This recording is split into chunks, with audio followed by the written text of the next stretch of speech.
चलिए, the following is the trial balance of Mehtab welfare. ये कुछ थोड़ा सा सवाल कर लिया था आपने, लेकिन दोबारा सारा देख लेते हैं। उसने कहा है कि जनाब capital work in progress hospital building है 335 मिलियन की। उसके बाद कैश एट बैंक है 60 मिलियन का। फिर क्लोजिंग इन्वेंट्री है 31 दिसंबर 2021 का डाटा गिवन है। फिर कंट्रीब्यूशन रिसीव्ड हमारा 281 मिलियन का है। जर्नल फंड हमारा 332 मिलियन है। मेडिकल इक्विपमेंट मैंने बताया था कि मेडिकल इक्विपमेंट कोई भी नॉन करंट एसेट गिवन हो तो उसकी जो डेबिट साइड पर अमाउंट होती है वो कॉस्ट होगी अगर दोनों अमाउंट गिवन है, और क्रेडिट साइड वाली अक्यूमुलेटेड डेप्रिसिएशन होगी। अगर दोनों अमाउंट्स गिवन है तो यानी डेबिट साइड पर भी है क्रेडिट साइड पर भी है, तो डेबिट साइड वाली कॉस्ट होगी और क्रेडिट साइड वाली अक्यूमुलेटेड डेप्रिसिएशन होगी। फिर मेडिसिन यूज, इतनी मेडिसिन इस्तेमाल हो गई, हमारा एक्सपेंस है। अदर एक्सपेंडिचर हमारे 19 मिलियन के हैं। पेबल्स हमारे 17 मिलियन के हैं। Research cost 33 million. Restricted fund 180 million का है और सैलरी है 53 मिलियन की। फिर उसने बताया जी ब्रेकअप ऑफ रिस्ट्रिक्टेड फंड। कहता है जो 180 मिलियन का आपके पास फंड पड़ा है ना, इसमें बिल्डिंग का फंड है 120 मिलियन का और रिसर्च के ऊपर है 60 मिलियन। याद रखें, अगर कोई फंड स्पेसिफाई कर दिया हो उससे रिलेटेड एक्सपेंस भी उसके फंड में एडजस्ट होते हैं और उसका कंट्रीब्यूशन भी उसमें एडजस्ट होता है। बाकी जिसके बारे में कुछ ना बताया हो, जिस इनकम और एक्सपेंस के बारे में कुछ ना बताया हो या अनरिस्ट्रिक्टेड हो, वो चीजें इनकम एक्सपेंडिचर में जाएंगी और वहां से होते हुए वो जनरल फंड में चली जाएंगी। ठीक है। उसके बाद वो कहता है जी कंट्रीब्यूशन जो आपको मिला है ना, उसके अंदर 55 मिलियन का जो कंट्रीब्यूशन है वो हॉस्पिटल का है। फिर वो कहता है during the year MWH has also received construction material with fair value 65 million for hospital building। याद रखें, जब कोई चीज डोनेशन के तौर पर लेते हो ना या फंड के तौर पर लेते हो, उसकी फेयर मार्केट वैल्यू ही उस चीज की डोनेशन बन जाती है। ठीक होगी बात। फिर उसके बाद उसने बताया कि जो बिल्डिंग है वो आपकी 1 अप्रैल 2021 को कंप्लीट हो गई है।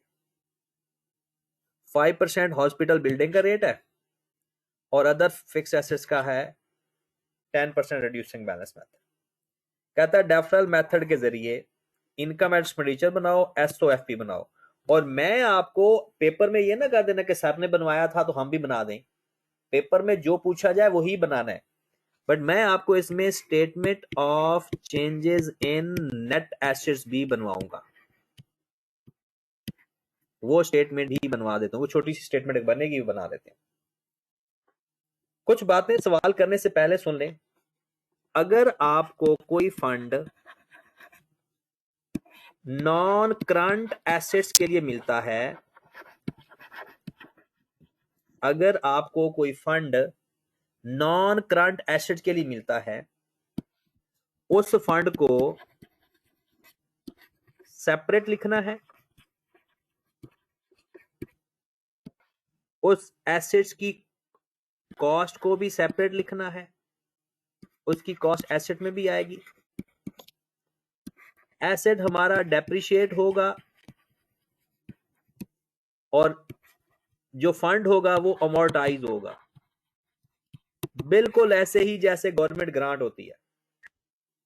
Over the life of the asset amortise होकर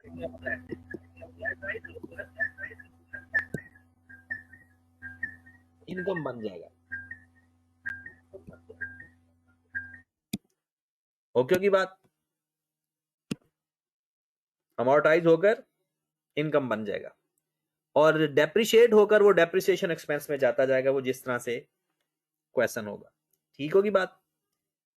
दूसरी बात भी सुन ले, अगर कोई फंड रिस्ट्रिक्टेड होगा, स्पेसिफिक फंड के पैसे उसका कंट्रीब्यूशन फंड में जाकर ऐड होगा, इनकम में नहीं जाएगा, और उसके एक्सपेंसेस फंड में से माइनस होंगे, एक्सपेंडिचर में नहीं जाएंगे, अगर कोई स्पेसिफिक फंड है तो। जैसे इस सवाल के अंदर रिसर्च कॉस्ट है, ठीक है जनाब। चले जनाब, तो ये एक चीज और भी पढ़ ले, यहां पर लिखा हुआ है कि आपने जो आपका 20% सरप्लस होगा ना, वो आपने रिसर्च फंड में लिखना है। 20% जो सरप्लस होगा उसका 20% फाइंड करके आपने रिसर्च फंड में लिखना है, और रिसर्च फंड का ब्रॉ डाउन 160 है, तो 60 है जी जनाब। सबसे पहले हम बनाते हैं इनकम एंड एक्सपेंडिचर अकाउंट। नाम लिखेंगे,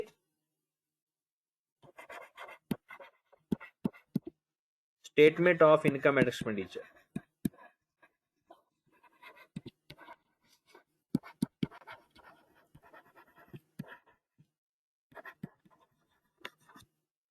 फॉर द ईयर एंडेड,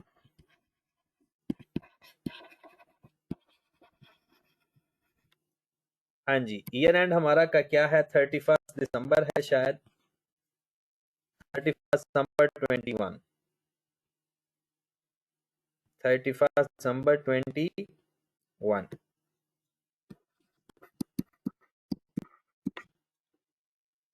हाँ जी, सबसे पहले हम इनकम लिख लेते हैं। इनकम तो साफ साफ नजर आ रही है, ये कंट्रीब्यूशन आपको एक मिला है, कंट्रीब्यूशन में भी कुछ कंट्रीब्यूशन, ये 55 मिलियन ये फंड में चला जाएगा, रिस्ट्रिक्टेड फंड के अंदर। तो बाकी हमारे पास जो कंट्रीब्यूशन की इनकम बचेगी, कंट्रीब्यूशन 281 में से 55 माइनस कर देंगे, 281 में से 55 माइनस कर देंगे, कितना आ गया जनाब, 26 मिलियन।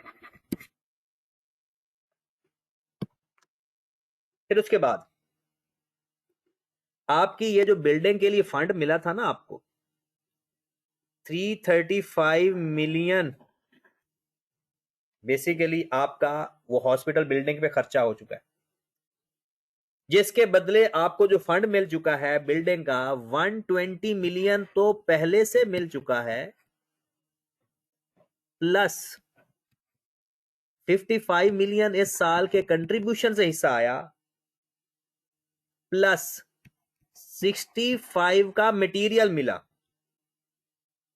ये देखें, ये सारा आपको बिल्डिंग का कंट्रीब्यूशन मिला। 120 पहले से एक्यूमुलेट होके पड़ा हुआ है, 55 इस साल के कंट्रीब्यूशन से, और 65 का जो मटेरियल मिला है, ये सारा आपका कंट्रीब्यूशन है, और टोटल कंट्रीब्यूशन आपका हो गया 240 का। क्योंकि अब बिल्डिंग कंप्लीट हो गई है तो इसने अमोर्टाइज होना है, मतलब ये एक तो लायबिलिटी में चला जाएगा, दूसरा ये over the life of the asset, या जिस तरह से वो डेप्रिशिएट होगा वैसे वैसे ये अमोर्टाइज होगा 5% के हिसाब से। तो इसका 5% लेंगे और 9/12 से मल्टीप्लाई करेंगे, क्योंकि 1 अप्रैल 21 को ये कंप्लीट हुआ। तो जितना फंड आपके पास पड़ा हुआ है, बिल्डिंग फंड, किसी भी नॉन करंट एसेट का फंड आपके पास पड़ा हो ना, आपने उसको अमोर्टाइज ही करना है, सारा इकट्ठा इनकम में नहीं लिखना। तो जनाब 240 का 5% लें और उसको 9/12 से मल्टीप्लाई कर दें, तो आपके पास आ जाएगा 9।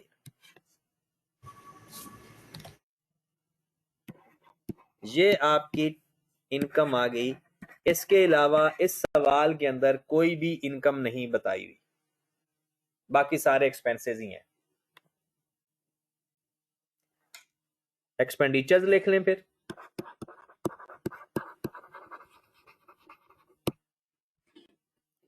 एक्सपेंडिचर्स में यहां पर देखिएगा, एक तो ये आ गया मेडिसिन जो आपने इस्तेमाल कर ली, अदर एक्सपेंडिचर भी आ गए, सैलरी भी आ गई।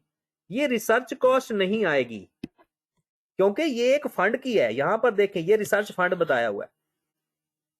तो जो स्पेसिफिक फंड की इनकम या एक्सपेंस होगा वो फंड में डायरेक्ट जाएगा, उसको इनकम एंड एक्सपेंडिचर में नहीं लिखेंगे। Got it? चलें जी। तो सबसे पहले तो हमारे पास आ गया मेडिसिन यूज्ड, जितनी इस्तेमाल हो गई है वो है 76। अदर एक्सपेंडिचर 19 के गिवन है। सैलरी, सवाल अपने सामने रखना, 53 मिलियन के। Got it? उसके बाद जो एसेट्स आपके पास मौजूद हैं, मतलब एक तो वो अदर एसेट्स है ना, यहां पे ये मेडिकल इक्विपमेंट, और ये बिल्डिंग भी आपकी पूरी हो चुकी है। 335 मिलियन पहले लग चुका है, और जो मटेरियल आपको मिला है एसेट में ऐड भी हो जाएगा और फंड में भी जाएगा। इसकी एंट्री पास होगी asset debit, fund credit. Fund में तो हमने ऐड किया है। जो मटेरियल आपको मिला है उसकी एंट्री क्या पास होगी? एसेट में ऐड हो जाएगा, क्योंकि एसेट पे वो मटेरियल लगा है। एसेट में प्लस हो जाएगा 65 से, और दूसरा किधर चला जाएगा? फंड के अंदर जाकर ऐड हो जाएगा। ओके होगी बात? तो हमारा ये एसेट कितने का होगी? बिल्डिंग 400 की। 335 का पहले से लगा हुआ, जो फंड से लग रहा था, जो कंट्रीब्यूशन से भी, बाकी पैसों से भी, और जो मटेरियल मिला वो भी एसेट की कॉस्ट का हिस्सा बनेगा, क्योंकि मटेरियल भी तो उसी पर्पस के लिए लिया ना। तो हमारे पास जो बिल्डिंग की डेप्रिसिएशन आएगी वो 400 का 5% मल्टीप्लाइड बाय 9/12, क्योंकि 1 अप्रैल 21 में पूरी हुई है। ये कितना आ जाएगा? 400 का 5% 15। और जो मेडिकल इक्विपमेंट है उसकी डेप्रिसिएशन, और वो है WDV मेथड के जरिए, तो 320 माइनस 100 मल्टीप्लाइड बाय 10%, तो 220 आ जाएगा 22। ये सारे हमारे खर्चे आ गए। इसके अलावा किसी भी एक्सपेंस का जिक्र नहीं किया गया। बाकी एक रिसर्च कॉस्ट गिवन है, वो रिसर्च फंड में से जाकर माइनस हो जाएगी। तो बताएं जरा, माइनस कीजिएगा जरा प्लीज, प्लस कीजिएगा पहले एक्सपेंस को। 185 सर। 185 माइनस करेंगे तो हमारे पास सरप्लस है 235 माइनस 185 15 और 35 50 मिलियन। Got it? अब हम इसकी स्टेटमेंट ऑफ फाइनेंशियल पोजीशन भी बना लेते हैं। याद रखें, एनपीओ का सवाल बहुत आसान आता है। ये अलग बात है कि डर इतना लगता है कि सवाल नहीं होता। सवाल आसान ही होगा, लेकिन उसने अंग्रेजी और फॉर्मेट इस तरह से दे दिया होगा कि परेशानी हो जाती है स्टूडेंट्स को। स्टेटमेंट ऑफ फाइनेंशियल पोजीशन,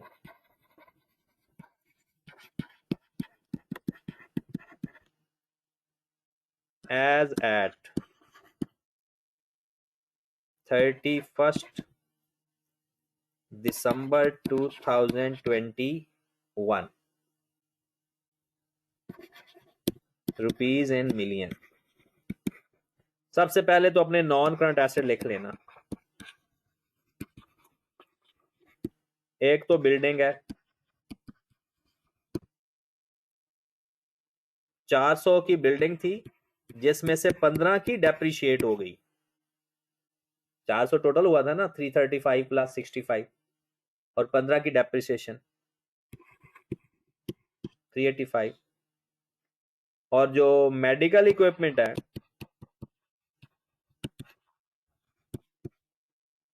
320 के थे जिसमें से 100 पहले की एक्यूमुलेटेड डेप्रिसिएशन है, 22 अब आ गई थी, तो कितना हो गया 198। दो ही नॉन करंट एसेट थे।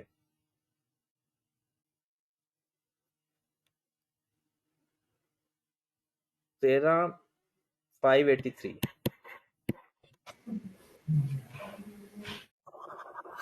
Current assets. करंट एसेट्स में जनाब एक तो आपके पास ये मेडिकल का स्टॉक पड़ा हुआ है, एक आपके पास कैश एट बैंक है। डेबिट साइड पर चीजें देखनी है और कुछ भी नहीं नजर आ रहा। तो एक तो स्टॉक है मेडिसन का 14 मिलियन का और दूसरा है बैंक है हमारा 60 मिलियन का। लो जनाब 74 657 657। अब आ जाते हैं फंड एंड लायबिलिटी पे।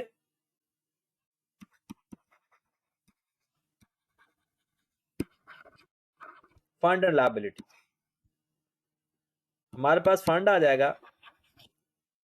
फंड गिवन है जनाब 332 मिलियन का।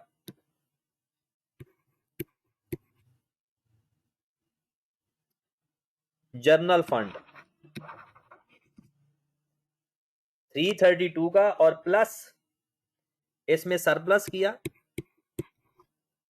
माइनस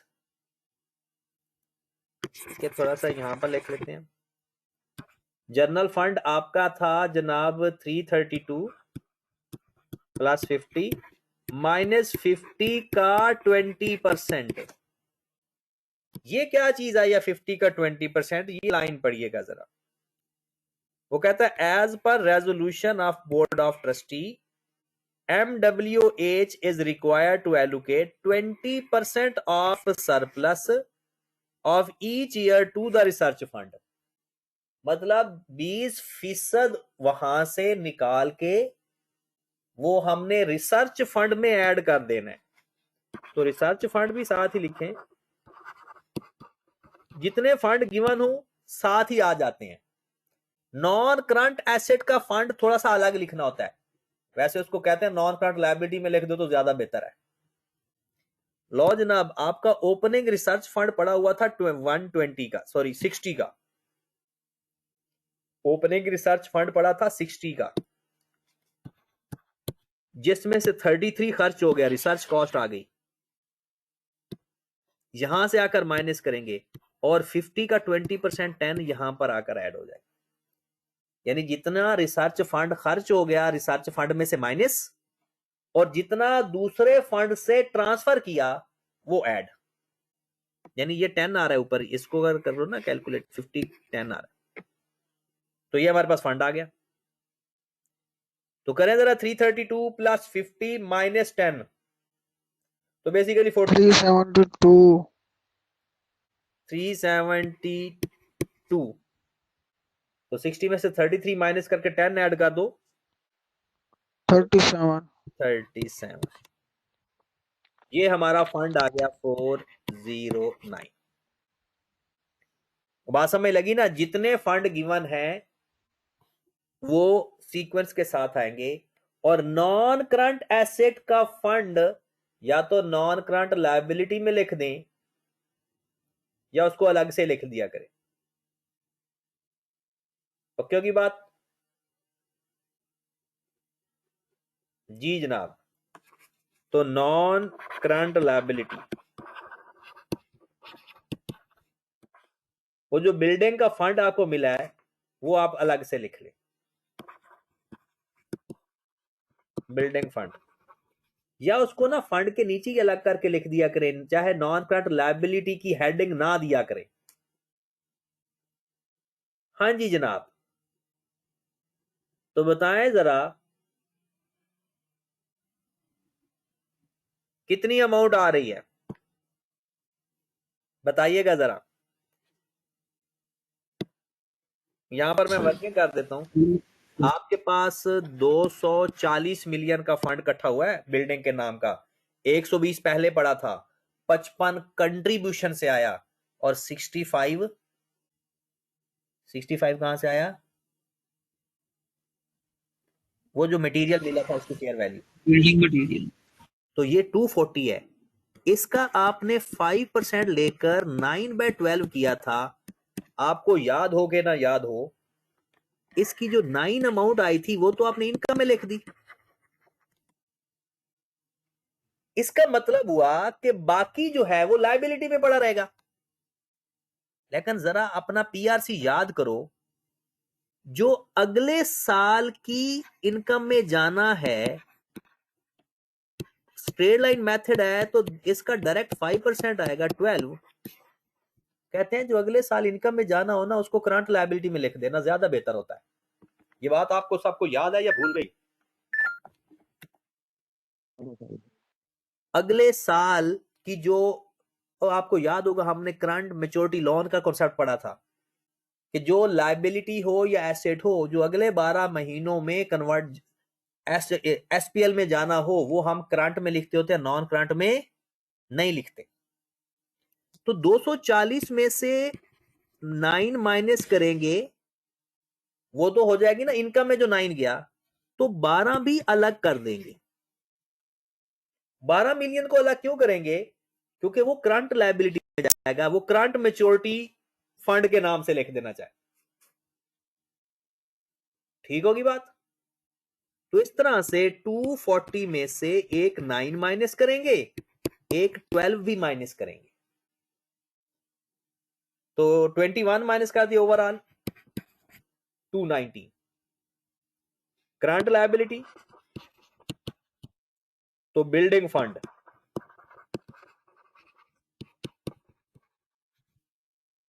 12, बिल्डिंग फंड कितना आ जाएगा 12, वो जो ऊपर से माइनस किया है। और बाकी कोई करंट लायबिलिटी है क्रेडिट साइड पर देख लेना, ये 17 पेएबल है, ये तो फंड है, ये लिख चुके हैं हम,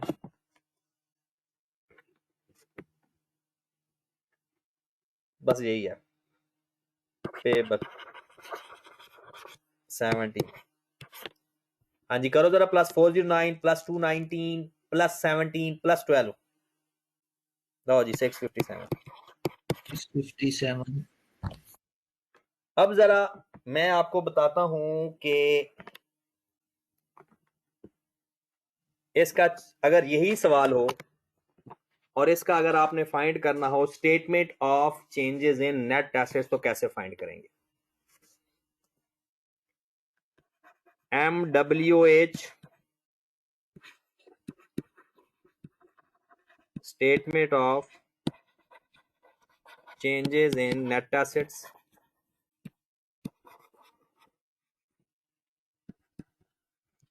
for the year ended,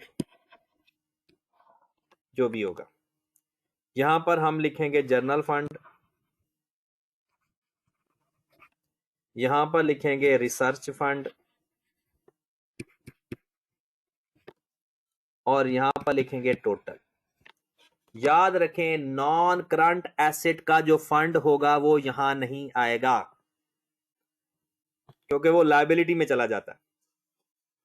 तो सबसे पहले हम लिखेंगे बैलेंस 1121 332 60, और टोटल कितना आ गया 392। फिर सरप्लस 50, फिर रिसर्च कॉस्ट वो सिर्फ रिसर्च कॉस्ट में से माइनस होगी।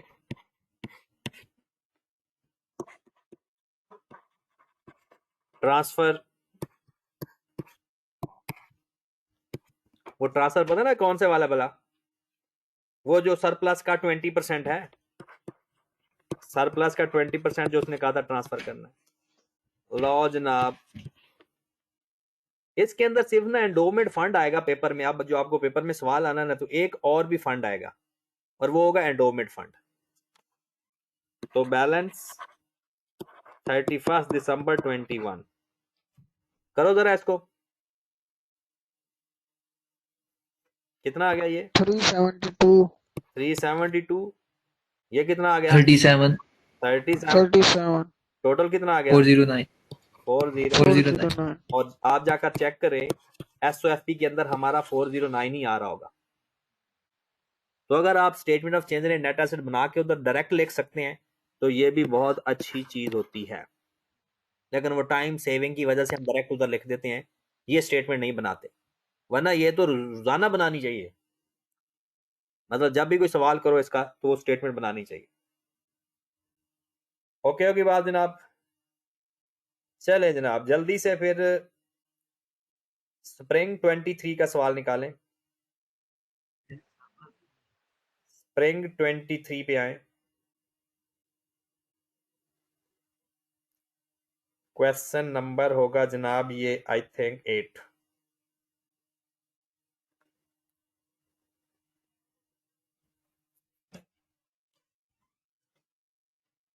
जी जनाब, स्प्रिंग 23 क्वेश्चन नंबर 8।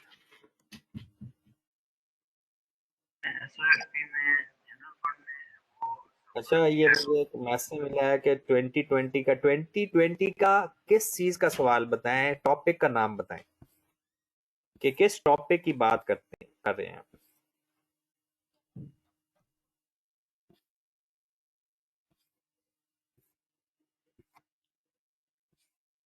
टॉपिक का भी नाम बताएं ताकि मुझे आइडिया हो कि आप किस टॉपिक की बात कर रहे हो। एनपीओ का, ओके ठीक है, मैं वो भी करवा दूंगा। हाँ, आज तो मैंने बस इतना ही करवाना है क्योंकि आज ना एमएफए की क्लास काफी लेंथी थी और वो बस 2 दिन की क्लास को खत्म कर देना है, तो फिर इसलिए टाइम आपका थोड़ा लेट हो गया। तो 2-3 दिन बाद उनको मैं फ्री कर दूंगा, तो फिर आप लोगों की क्लास में 9 बजे कर दूंगा। चलें जी, 18 नंबर का सवाल आया ये।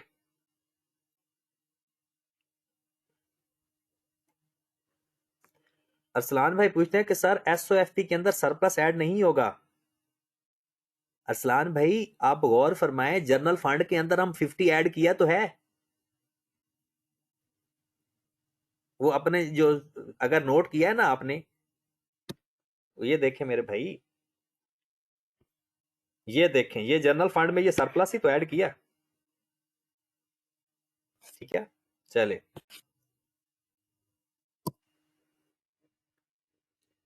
हाँ जी, 18 नंबर का ये सवाल आया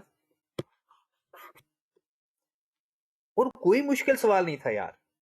ये नहीं, ये अगर आप एग्जामिनर के कमेंट्स पढ़ो ना जरा, बल्कि मैं ना आपसे आपको एग्जामिनर के कमेंट्स पढ़ा भी देता हूं। अगर मैंने डाउनलोड किया है ना इसके, मैं आपको एग्जामिनर कमेंट्स भी पढ़ाऊंगा कि पता नहीं क्यों स्टूडेंट परेशान हो जाते हैं, घबरा जाते हैं इतने आसान सवाल में। 18 में से 10-12 नंबर लेना तो बहुत ही आसान था।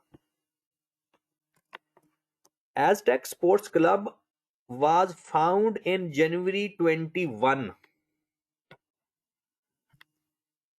और हमारा साल का एंड है जनाब दिसंबर 22।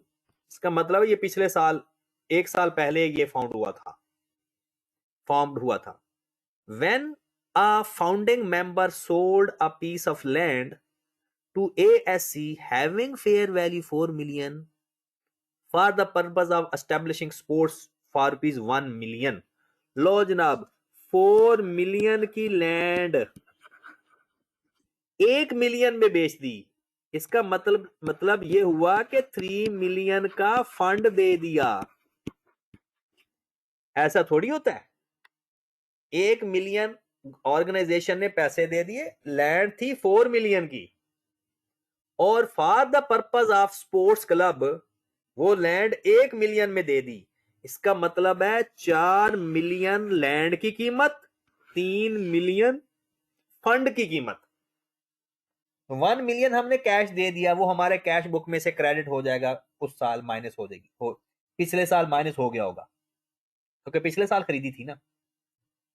और लैंड डेप्रिशिएट नहीं होती, याद रखें। तो इसका मतलब है उसका फंड फिर अमोर्टाइज भी नहीं होगा। अगर लैंड डेप्रिशिएट ना हुई ना, तो फिर उसका फंड अमोर्टाइज भी नहीं होगा, क्योंकि या तो वो ना किसी फैक्ट्री के लिए हो या जिस पर्पस के लिए उसकी लाइफ बताई हो, जैसे गवर्नमेंट ग्रांट में होता है, ऐसा वैसा कुछ नहीं है। क्लियर होगी बात? नेक्स्ट आगे वो कहता है, जनाब आपके पास 1 जनवरी 2022 कैश बैलेंस पड़ा हुआ है, fixed assets other than land, prepaid insurance, accrued other expenditure, ये साल के शुरू के ओपनिंग बैलेंस है। याद रखें, जिस एसेट्स का कोई ओपनिंग बैलेंस हो ना, जैसे कैश है या एसेट्स हैं, और आपका क्लोजिंग बैलेंस ना गिवन हो, तो आप लोग लेजर बनाकर फाइंड कर लिया करो। अगर ओपनिंग बैलेंस है और क्लोजिंग बैलेंस नहीं गिवन, तो लेजर बनाकर फाइंड कर लिया करो। ठीक होगी बात? आगे चलते हैं। पेमेंट्स, आपने 2022 में एक एसेट खरीदा है 6 मिलियन का, इंश्योरेंस पे की है 1040 की, लेकिन जाएगी कब तक? इसमें 3 मंथ एडवांस है, 3 मंथ प्रीपेड है। लेजर बना लेंगे, पहले वाला भी प्रीपेड पड़ा, दूसरा भी प्रीपेड आ गया। अदर एक्सपेंडिचर आपने पे किए, ओके होगी बात? लेजर बना लेंगे, क्योंकि आपको पता है जिसका ओपनिंग क्लोजिंग बैलेंस गिवन हो उसका लेजर बनाया जाता है, वरना डायरेक्ट लिख दिया जाता है। ओके होगी बात? लो जी, मुझे पता है ये सिर्फ इस एक पॉइंट की वजह से सब लोग कहते हैं जी सवाल करवा दिया जाए। ये सिर्फ अंग्रेजी की हेर फेर है और कुछ नहीं है। तो देख लेते हैं, लिखा हुआ है जनाब, annual membership fee for the year 2021, 2022, 2023 was 8,000, 10,000 and 12,000. However, members joining in second half of the year are charged only half fees for that year. कहता है पहले 6 महीनों में जो ज्वाइन करेगा ना, पहले 6 महीनों में उसको पूरी फीस देनी पड़ेगी। जो आखिरी 6 महीने में ज्वाइन करेगा ना, उस साल के लिए सिर्फ उसी साल की आधी पैसे देंगे, लेकिन अगले साल के वो पूरे देंगे। मतलब ये कि जो बंदा सेकंड हाफ का मतलब है जून के बाद जो ज्वाइन करेगा, वो उस साल के पैसे हाफ फीस के हिसाब से देगा, बट उससे अगले साल वो पूरे पैसे देगा। ये बात समझ लगी?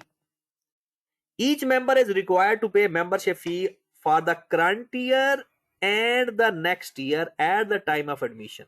लो जी, जो भी भाई साहब आएगा ना, उसने 2 सालों के पैसे देने हैं, एक करंट ईयर के और एक अगले साल के भी देने हैं। The number of members admitted during the 2021 and 22. लो मेरे भाई, जो बंदे 2021 में आए होंगे ना, उन्होंने 2021 के भी पैसे दिए होंगे और 2022 के भी पैसे दिए होंगे।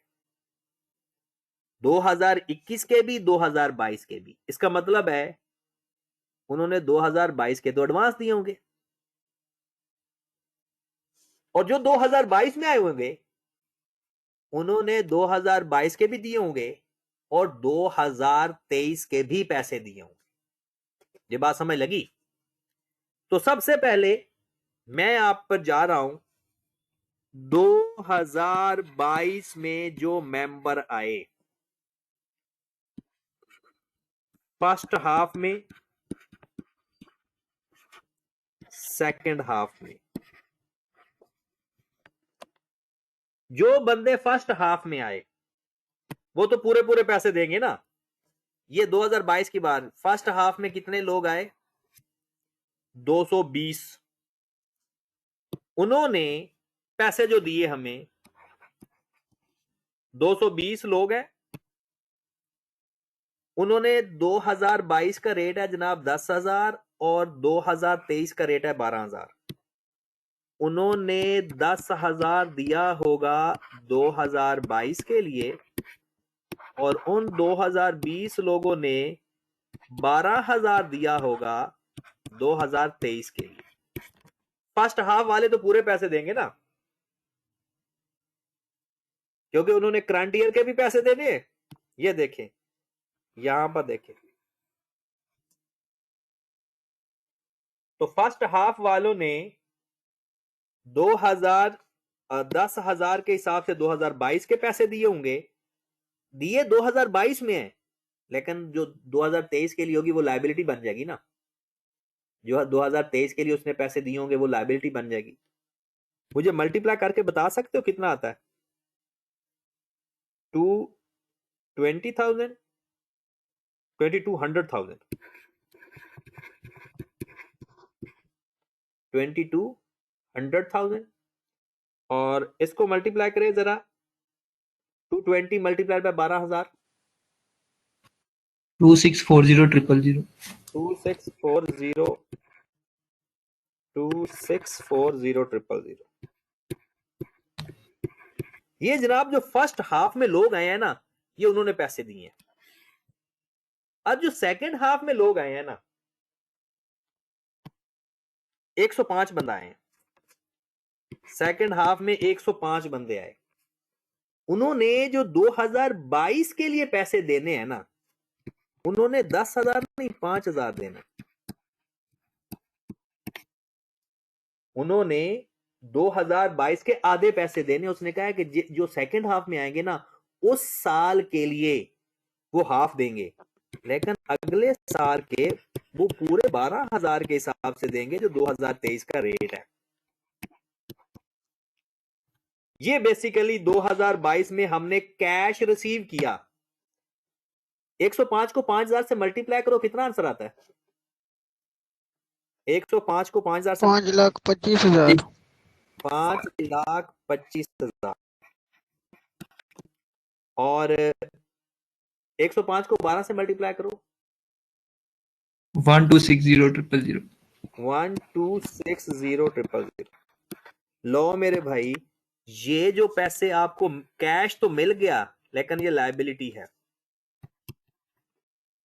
क्योंकि ये 2022 में जो 2023 के पैसे आपने लिए हैं ना, फर्स्ट हाफ और सेकंड हाफ दोनों को मिला के ये लायबिलिटी ली है आपने, और कैश ये सारा ही मिला है आपको। टोटल कैश आपने जो 2022 में रिसीव किया ना, टोटल कैश, वो जनाब ये चारों हैं, 2,200 प्लस 2,640 प्लस 525 प्लस 1,260, इन 1000 में मैं कर रहा हूं। ये टोटल कैश आपने रिसीव किया है 2022 में ही। कितना रिसीव किया कैश?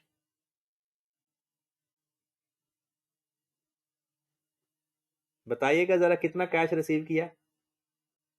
सबको प्लस करके बता दें। 6625. 6625,000। Got it? और इसी तरह आपने 2021 में भी तो करंट लायबिलिटी होगी, जो इस साल की ओपनिंग बन जाएगी। जब 2021 में आपने पैसे रिसीव किए होंगे, तो पहले हाफ वाले के 150 मल्टीप्लाइड बाय 10,000, ये आपने 2021 में बैठ के 2022 के पैसे रिसीव किए होंगे। तो जब 2 साल का होता है ना, जो 2021 में लोग आए, उन्होंने 2021 के भी पैसे दिए होंगे, 2022 के भी दिए होंगे। तो जो 2022 के दिए होंगे वो पिछले साल लायबिलिटी होगी क्लोजिंग, इस साल हो जाएगी ओपनिंग। और 270 वाले लोगों ने भी 10,000 के हिसाब से पैसे दिए होंगे। उन्होंने हाफ पैसे दिए होंगे 2021 के, जैसे इसमें हमने किया 2022 के हाफ किए, सेकंड हाफ के, लेकिन अगले साल के उन्होंने पूरे पैसे देने हैं। तो इसलिए 150 पिछले साल उन्होंने जब 2022 के पैसे दिए होंगे, पूरे 10,000 दिए होंगे, सेकेंड हाफ वालों ने भी 2022 के पूरे पैसे दिए होंगे, 2021 के आधे होंगे। लेकिन हम तो 2021 का बना ही नहीं रहे। हमें चाहिए कि 2022 के लिए वो उन्होंने कितनी लायबिलिटी दे दी, इनको मल्टीप्लाई करके प्लस कर दे। 150 ये 1500 आ जाएगा एक, और एक 2700 आ जाएगा। ये जनाब आपका ब्रॉड ऑन आ जाएगा लायबिलिटी का 4200। तो जनाब आप अपनी या तो लेजर बना लें, जैसे सब्सक्रिप्शन नहीं बनाते, इसी तरह मेंबरशिप का बनता है। आपकी जो लायबिलिटी पिछले साल की थी, आपने 1500 प्लस 2700 एडवांस ले लिया था पिछले साल। इस साल आपने कितना एडवांस लिया, ये जरा मुझे प्लस करके बताएं। 2640 प्लस 1260 3900 3900। और इस साल जो आपने टोटल कैश रिसीव किया वो है 6625। लो जनाब, आपकी income and expenditure balancing figure आ जाए। बताएं जरा इनकम कितनी आ गई? सर 6925। 6925। अच्छा ये मुझे बताएं, अब ये समझ लगी या नहीं? क्लियर हो गया ये? जी सर। अब मैं आपको ये बताऊं, इसको आप अपने दूसरे तरीके से भी कर सकते थे, जिस तरह हमने पीआरसी में किया। बेसिकली हमें इस साल की इनकम चाहिए, वो कैसे आएगी? जो 2022 में आपने पैसे रिसीव कर लिए थे, 2021 में 2022 के, वो थे 4200, ठीक है? और उसमें ये 2200 और 525 ऐड कर दे तो तब भी हमारी इनकम आ जाएगी, क्योंकि जो बाकी पैसे रिसीव किए हैं वो तो अगले साल के हैं ना।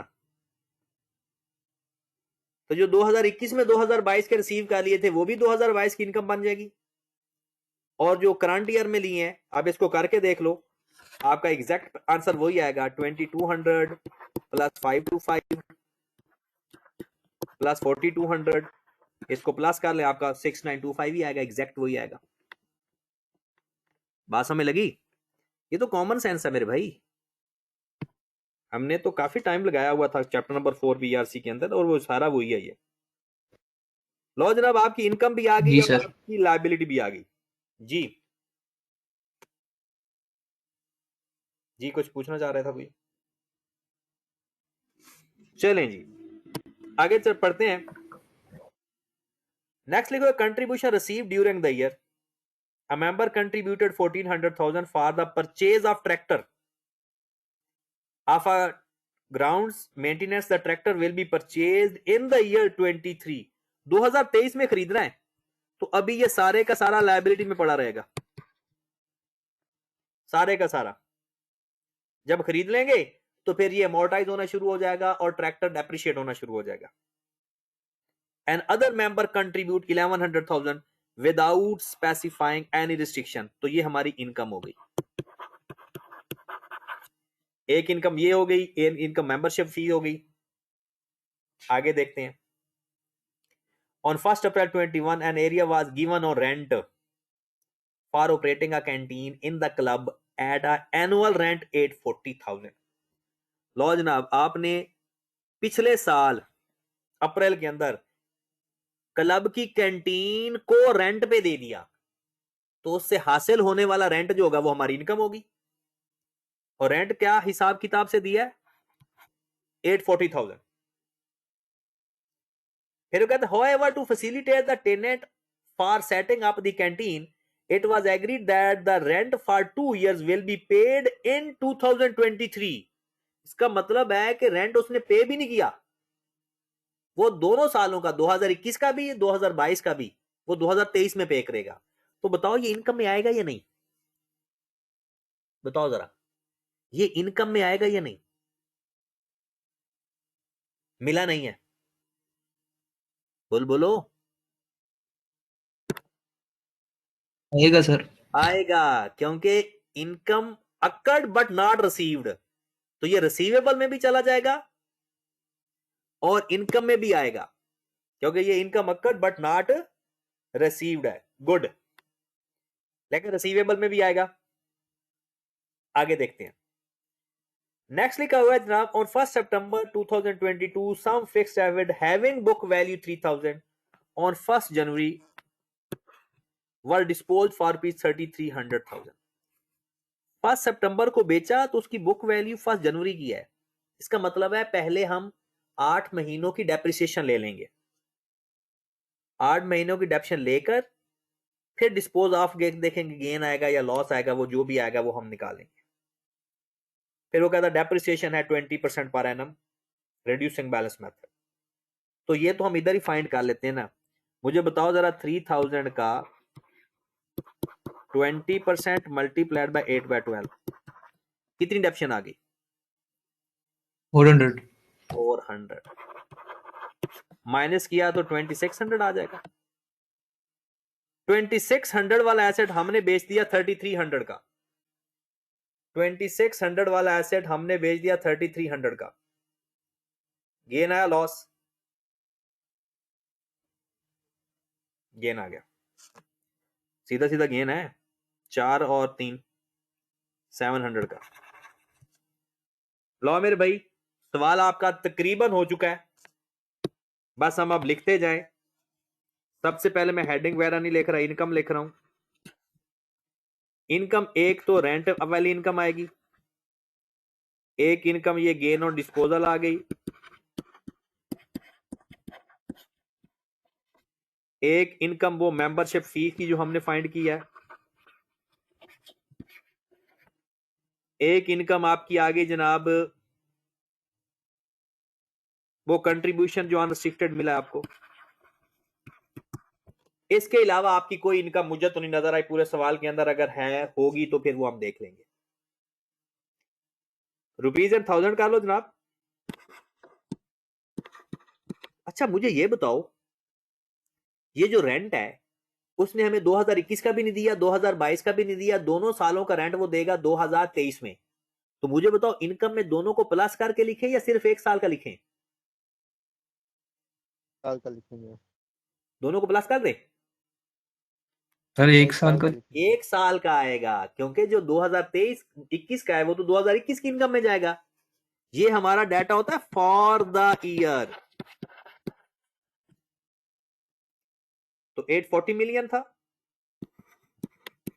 गेन और डिस्पोजल 700 आ गया, मेंबरशिप फी वर्किंग का रेफरेंस देना है आपने 6925 आ गया था, और जो मेंबरशिप कंट्रीब्यूशन हमें मिला था ना वो मेरे ख्याल में अनरिस्ट्रिक्टेड कंट्रीब्यूशन ये है 1100,000। लो जनाब ये हमारी टोटल इनकम है, और मेरा नहीं ख्याल कि इसमें कोई भी ऐसी इनकम हो जो आपको समझ ना लगी हो।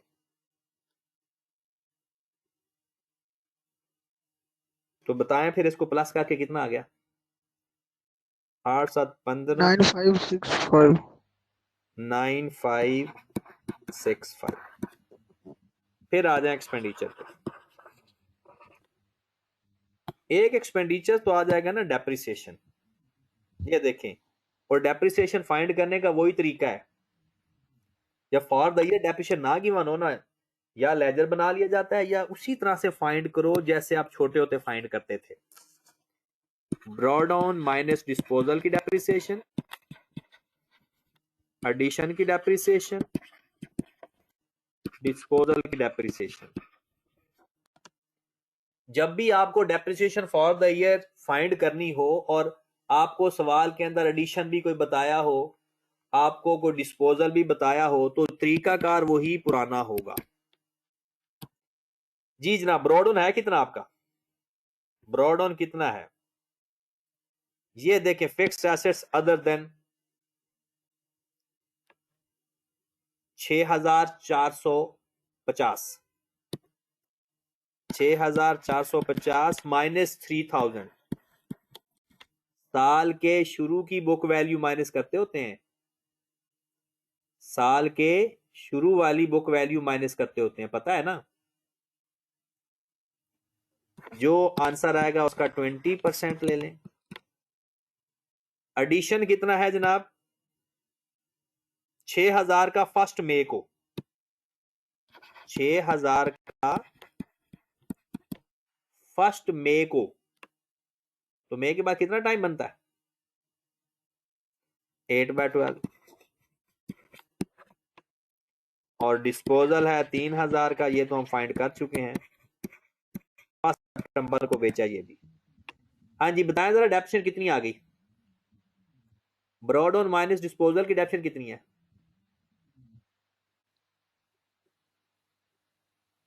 690। सर 690 और एडिशन की 800 800 और डिस्पोजल की तो हमने फाइंड की थी 800 400 आई।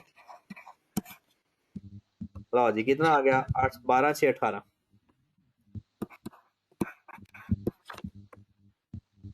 ये हमारे पास डेप्रिसिएशन आ गई। Depreciation working number 2 1890। ठीक होगी बात। और एक्सपेंडिचर्स की तरफ चले। इंश्योरेंस वाले का लेजर बनाना पड़ेगा हमें। बनाए जरा लेजर। इंश्योरेंस का भी लेजर बनाना पड़ेगा और अदर एक्सपेंस का भी लेजर बनाना पड़ेगा। जी जनाब बना लेते हैं। इंश्योरेंस प्रीपेड है। प्रीपेड है तो ब्रॉड ऑन उसका एसेट वाली साइड पर आएगा। 274 कैरीड ऑन। कैरीड ऑन कैसे पता चलेगा?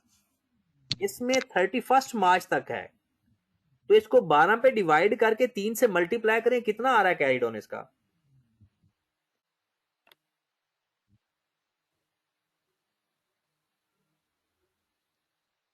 $351।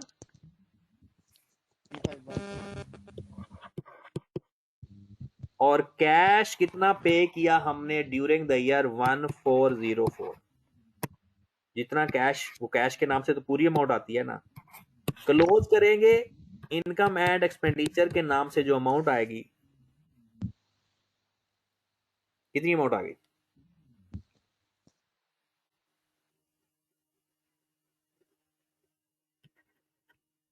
जी जनाब 1327 1327 वर्किंग नंबर 3। सर इसका कैरी डाउन 351 कैसे आया? ये 1440 आपकी जो 12 महीनों की दी है ना, ये कब तक का है? 31 31 मार्च। 23 तक। तो इसका मतलब इसमें यस सर। 3 महीनों का प्रीपेड है, तो 3 महीने यस सर। तो ये आ गया ठीक है sir. 1327 working number 3।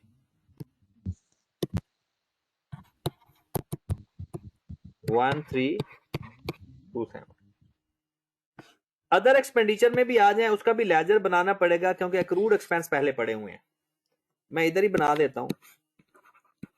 Broad on है 865 और एक्सपेंस कितने पे किए? 2788।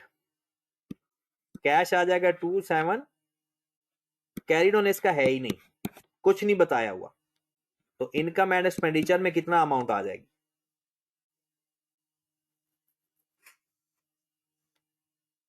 1923। ब्रॉड ऑन गिवन है एक्रूड का, लेकिन कैरीड ऑन नहीं है। हमने किसी सवाल में उसने ये नहीं बताया कि कोई ऐसे एक्सपेंस है जो अभी अनपेड है, और जितने पे हो गए वो कैश के नाम से लिख दिया यहां पे, और जो बैलेंसिंग फिगर आ जाएगी वर्किंग नंबर 4 1923। लो जनाब इन एक्सपेंसेस का टोटल करके बता दें मुझे।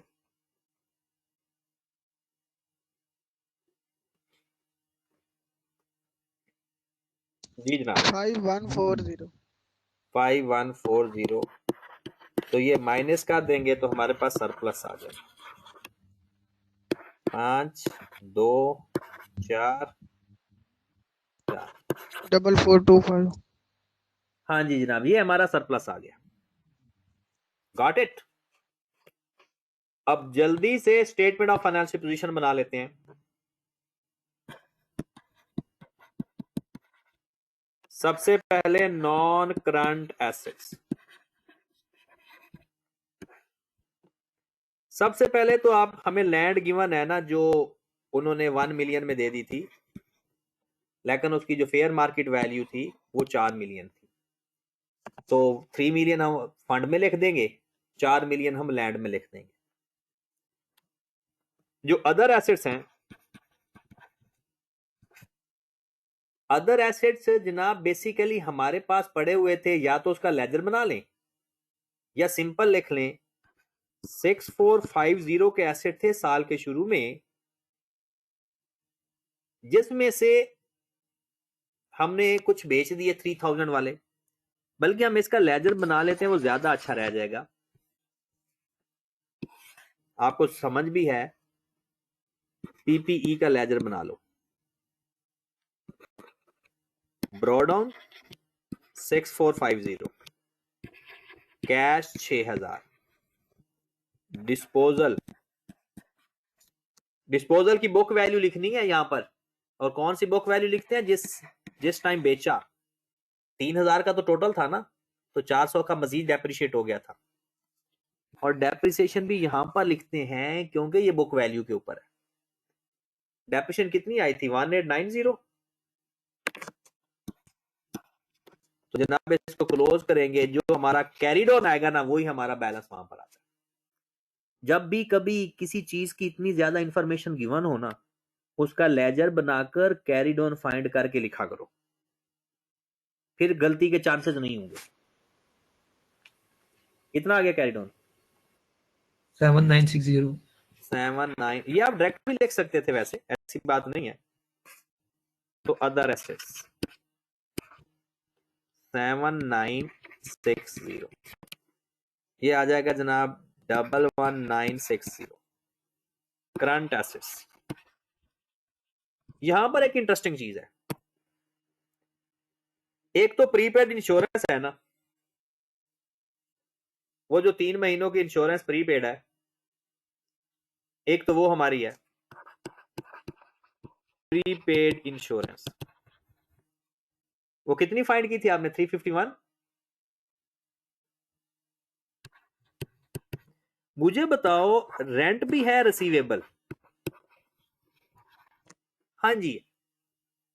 रेंट ना 2021 का हमें मिला है अभी तक, ना 2022 का मिला है।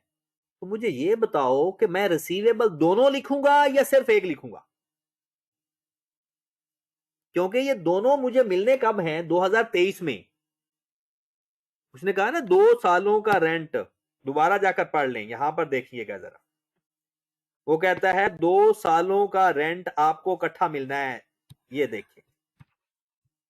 तो इसका मतलब है 840 डिवाइडेड बाय 12 मल्टीप्लाइड बाय 9। 9 महीनों का रेंट 2021 का भी रिसीवेबल है, 9 महीनों का, पूरा नहीं, क्योंकि आपने 1 अप्रैल 2021 को रेंट पे दी थी कैंटीन। तो पिछले साल के 9 महीनों का और इस साल का पूरा, ये दोनों हमारे रिसीवेबल हैं। इनकम सिर्फ इस साल में आएगी क्योंकि वहां पर फॉर द ईयर आता है, लेकिन रिसीवेबल जो जो हमने नहीं लिए अभी तक, वो सारे रिसीवेबल में आएंगे। तो जनाब 840 को 12 पे डिवाइड करके 9 प्लस 840 इसका, ये सारा हमारा रिसीवेबल। पिछले साल के 9 महीने, ये पूरा साल, तो कितना आ गया? 840 1470। 1470। कैश, कैश आपके पास कितना है यहां पर देखिएगा जरा। 223 आपके पास टोटल कैश था, 223। आपके पास जो जो कैश आया प्लस कर दो, और जो जो कैश आउट हुआ माइनस कर दो। कैश बुक बना लो। इस कैश बुक को कैश बुक का नाम बोलोगे तो गुनाह होगा। Receipt and payment account. Broad on है 223। तो इस साल भर में जहां जहां से भी कैश आया है, डेबिट कर दो। जिधर जिधर कैश पे किया है, क्रेडिट कर दो। साल भर में जहां जहां से कैश आया, एक तो मेंबरशिप से आया 2022 में हमने फाइंड किया था। कितना कैश फाइंड किया था 2022 में जो हमें मिला था, उस लेजर में जाकर देख लो। कैश के नाम से जो अमाउंट लिखी थी वो 2022 में कैश मिला था ना, ये 6625 6625 यही कैश मिला था 2022 में मिला था सारा। एक तो वो कैश लिख देंगे, मेंबरशिप से आ गया 6625। एक जो डिस्पोजल से हमें कैश आया 3300 में, हमने नॉन करंट एसेट बेचा। जिधर से भी कैश आया बस कैश होना चाहिए। फिर हमें कंट्रीब्यूशन भी मिला, 1400 का एक है, 1100 का एक है। यहां पर देखिए, ये वो एक ट्रैक्टर का कंट्रीब्यूशन मिला है, पैसे तो मिल गए ना, कैश तो डेबिट हो गया हमारा, और एक अनरिस्ट्रिक्टेड कंट्रीब्यूशन मिला है। और जिस जिस वजह से भी कैश हमें मिला है ना पूरे सवाल के अंदर, अगर आपको कैरिडोर नहीं बताया हुआ ना कैश बुक का, अगर कैश बुक बनाकर दे देता ना वो, फिर तो बहुत ही मजेदार बात थी। लेकिन नहीं, तो जहां जहां से कैश मिला है डेबिट कर दो, और जिधर जिधर पेमेंट की है इस साल, जहां जहां भी पेमेंट की है वो क्रेडिट कर दो। अब पेमेंट में एक तो फिक्स एसेट खरीदा आपने 6000 का, इंश्योरेंस पे की 1404, पूरा कैश आएगा क्योंकि कैश तो 2022 में पे हो गया। फिर अदर एक्सपेंस भी पे किए 2788। तो जितना कैश आया डेबिट, जितना कैश गया क्रेडिट, और जो बच गया वो कैरिड ऑन। तो इसका टोटल करके माइनस करके डायरेक्ट मुझे कैरिड ऑन ही बता दो। 4966 4966 49, लो जनाब 4966, ये आपके करंट एसेट भी पूरे हो गए। टोटल करके बता दे करंट एसेट कितने आ गए। सर ये 2456 नहीं आता कैरी डाउन? 2456 चेक कर लो, इन सबको प्लस कर दो, इन सबको माइनस कर दो।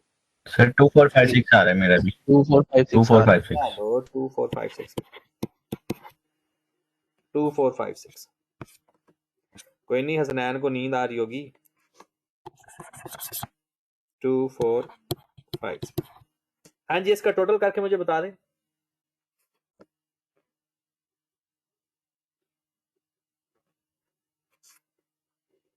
सर 4277 4277, लो जी टोटल एसेट्स भी बता दो फिर।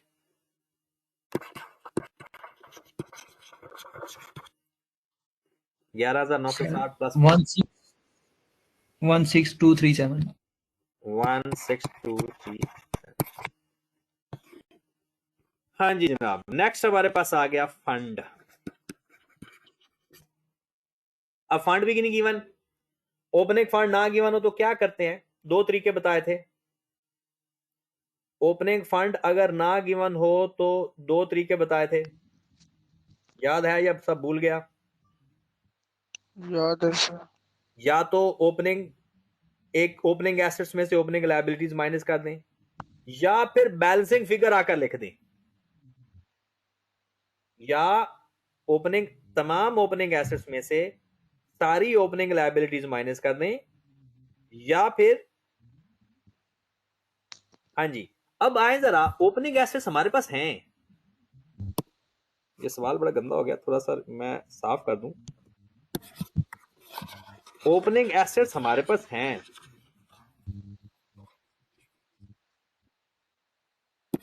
ये सारे जो पड़े हुए हैं ये ओपनिंग एसेट्स एंड लायबिलिटीज ही तो हैं।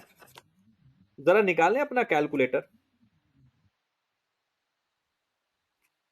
2 to 3 प्लस करें क्योंकि ओपनिंग एसेट्स है, 6450 भी प्लस करें, प्रीपेड इंश्योरेंस 274 भी प्लस करें, 685 माइनस करें, फिर लैंड का 4000 ऐड करें, क्योंकि वो भी पिछले साल ले ली थी। लैंड का 4000 ऐड करें, प्लस करें 840 डिवाइडेड बाय 12 मल्टीप्लाइड बाय 9। वो जो 630 पिछले साल का रेंट रिसीव करना था, इस साल का तो ओपनिंग होगा, वो भी जो पिछले साल हमने रेंट रिसीव करना था, इस साल का तो ओपनिंग होगा ना, तो ये 630 भी प्लस करें, ये भी हमारा एसेट है। ओपनिंग लेटर लेना सारा, ओपनिंग बस। फिर 4200 मेंबरशिप का जाकर ब्रोडाउन देखो, ये माइनस करो, लायबिलिटी है। 4200 जाकर मेंबरशिप का लेजर देख लो, वहां पर आपको मिल जाएगा। और 3000 जो लैंड का फंड था वो भी लायबिलिटी है, क्योंकि 4000 लैंड एसेट में लिखा, पिछले साल ही फंड दिया था 3000, तो 3000 माइनस करो, खत्म। चेक करो जरा आपका ओपनिंग फंड कितना है। 3512 3512। दोबारा देख लें, इसमें मैंने लैंड ऐड की, क्योंकि लैंड इसमें नहीं लिखी हुई थी। इसमें रेंट ऐड किया, नहीं लिखा हुआ था। इसमें वो जो लैंड का फंड था 3 मिलियन हमने कम पैसे लिए थे, वो 4200 मेंबरशिप, ये नहीं लिखे हुए थे, वो भी हमने खुद एडजस्ट किए। सारे ओपनिंग बैलेंस एडजस्ट किए तो 3512 आ गया ओपनिंग फंड। 3512 इसमें प्लस कर दिया सरप्लस। इसमें और कोई फंड नहीं है, इसलिए डायरेक्ट हो रहा है। इसमें अगर 2-3 फंड हो ना, तो फिर statement of changes in net asset बनता होता है। अगर एक से ज्यादा फंड ना हो तो फिर डायरेक्ट ही हो जाता है। सरप्लस कितना था? 4425। 4425 लो जी, इनको प्लस कर दें तो 7397 7937। उसके बाद आ जनाब non current liability, land fund 3000, tractor fund. वैसे ट्रैक्टर तो हमने अगले साल ले लेना है ना 2023 में, इसलिए उसको चाहे करंट लायबिलिटी में लिख दो। ट्रैक्टर तो हमने अगले साल ले लेना है, तो नॉन करंट लायबिलिटी में 3000 ही लिख दो। करंट लायबिलिटी एक तो मेंबरशिप है, वो 2022 वाली फाइंड की थी ना 3900, वही वर्किंग का रेफरेंस भी दे देना चाहे। और ट्रैक्टर क्योंकि नॉन करंट लायबिलिटी में इसलिए करंट लायबिलिटी में इसलिए लिखने हैं क्योंकि उसने कहा था कि 2023 में ले लेना है, वो जो 1400 आपको कंट्रीब्यूशन मिला। ठीक होगी बात। इनको प्लस करें, कितना आ गया? 5300। लो जी, प्लस करके देखेगा जरा टोटल बनता है पूरा या नहीं। 7937 प्लस 3000 प्लस 532 587 15 16237 बनता है सर। लो जनाब, हो गया सवाल। और ये पेपर में 18 नंबर का था सवाल, 18 नंबर का। ठीक है, मेरे ख्याल में आप भी थक गए होंगे, और इंशाल्लाह कल मैं आपको, आपने मुझे कोई इसके सवाल कहे तो मैं करवा दूंगा। कुछ क्यूरीज मिली हैं। 2020 का सवाल मुझे लगता है कहा है मैंने, 2020 का सवाल तो करवा दिया मुझे लगता है। अच्छा है, 2020 का सवाल इसी तरह करवाएंगे नहीं, चेक करो जरा। हो गए।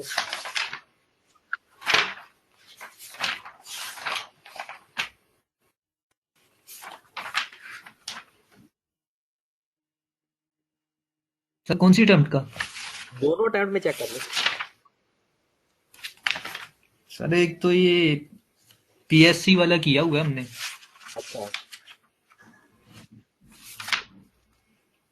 दूसरा चौंतर इंटरनेशनल हॉस्पिटल है, वो भी किया तो हुआ है। चले मैं देख लेता हूँ कि अगर उसमें कुछ मसला है तो बता दूंगा।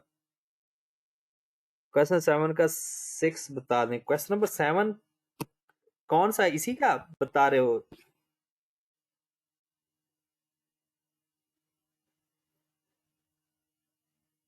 ये तो मैंने ना पूरा पेपर करवाना है लान भाई, ये 1 बाय 1 ना पूरा पेपर करवाऊंगा।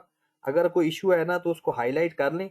मैंने ना पूरा पेपर ही करवाना है 1 बाय 1। आज जैसे कि इसके जो जो सवाल होते जा रहे हैं ना उसको टेक करते जाओ, जो रहते हैं ना वो मैं करवाऊंगा, ठीक है?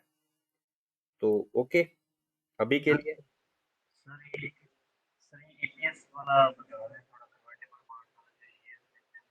आपकी आवाज नहीं आई, क्या कहना चाह रहे हो? सर ये फंड का एक दफा दोबारा बता देंगे? कौन सा फंड? अच्छा बता। सर ये जो फंड प्लस सरप्लस करते हैं। ये जो फंड ओपनिंग फंड फाइंड किया, हाँ जी हाँ जी। ये देखें ओपनिंग फंड फाइंड करने का ये तरीका होता है कि ओपनिंग तमाम एसेट्स प्लस कर दिए जाते हैं, ठीक है? अगर आपने सारी क्लास लिया है ना तो फिर तो आपको सारी समय लग जाएगी, नहीं तो मैं फिर बता देता हूँ थोड़ा सा। ये देखें ओपनिंग फंड आपके पास ये पड़े हुए हैं, एसेट्स प्लस करते जाओ, लायबिलिटीज माइनस करते जाओ, ठीक है? ये आपके पास ये एसेट है प्लस किया, ये भी एसेट है प्लस किया, ये भी एसेट है प्लस किया और ये माइनस किया, ठीक है? फिर 4000 की लैंड थी पिछले साल, वो प्लस की। 630 का मेरे ख्याल में था रेंट रिसीवेबल, ये प्लस किया, रेंट पड़ा हुआ था पिछले साल का रिसीवेबल। फिर 4200 की मेंबरशिप एडवांस थी, ये माइनस की, लायबिलिटी पड़ी थी। और 3000 का जो लैंड का फंड था वो भी लायबिलिटी थी। तो ये पिछले साल की सारी इंफॉर्मेशन जो क्लोजिंग थी इस साल हमने प्लस माइनस की, तो आपके पास वो फंड आ गया, ठीक है? और दूसरी चीज, अगर आपको ये ना समझ लग रही हो ना तो आपने करना क्या है, पेपर में ये 16,237 यहां पर लिखना है, बाकी सारी इंफॉर्मेशन लिखकर इसको as a balancing figure find कर लेना है, ठीक है? चलें जी, अब आप आराम करें। ओके जी, अल्लाह हाफिज।